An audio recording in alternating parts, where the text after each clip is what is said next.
Hello మిత్రులారా, welcome to జీబీసీఆర్1 channel.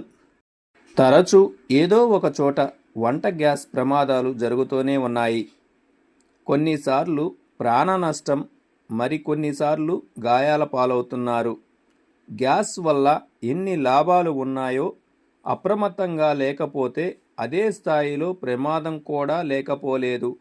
అయితే మనం జాగ్రత్తగా ఉన్నా ప్రమాదం జరిగితే వినియోగదారులకు గరిష్టంగా 50 లక్షల వరకు బీమా వస్తుంది.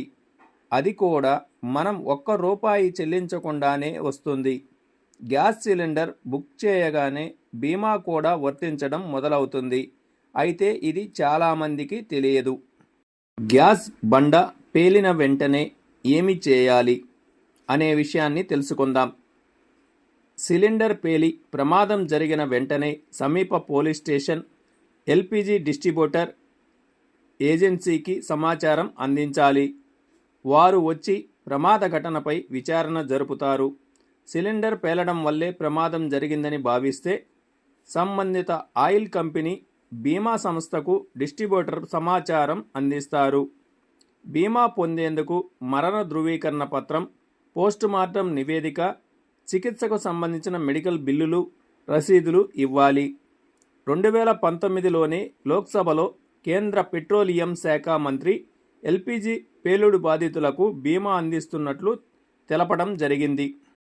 గ్యాస్ బండ పేలినప్పుడు, ప్రమాదం జరిగినప్పుడు బీమా ఎంత పొందవచ్చనేది ఇప్పుడు తెలుసుకుందాం.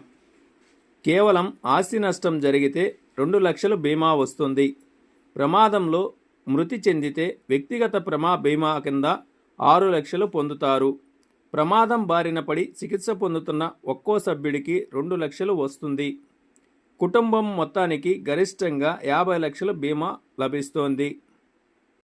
ప్రమాదం జరిగిన వెంటనే స్థానిక డిస్ట్రిబ్యూటర్కు సమాచారం అందించాలి. దీనితో పాటు 1906కు కూడా ఫోన్ చేసి వివరాలు చెప్పాలి. డిస్ట్రిబ్యూటర్లు సంబంధిత గ్యాస్ కంపెనీలకు సమాచారం ఇస్తారు. సదరు కంపెనీ ప్రతినిధులు వచ్చి పరిశీలించి వివరాలు నమోదు చేసుకుంటారు.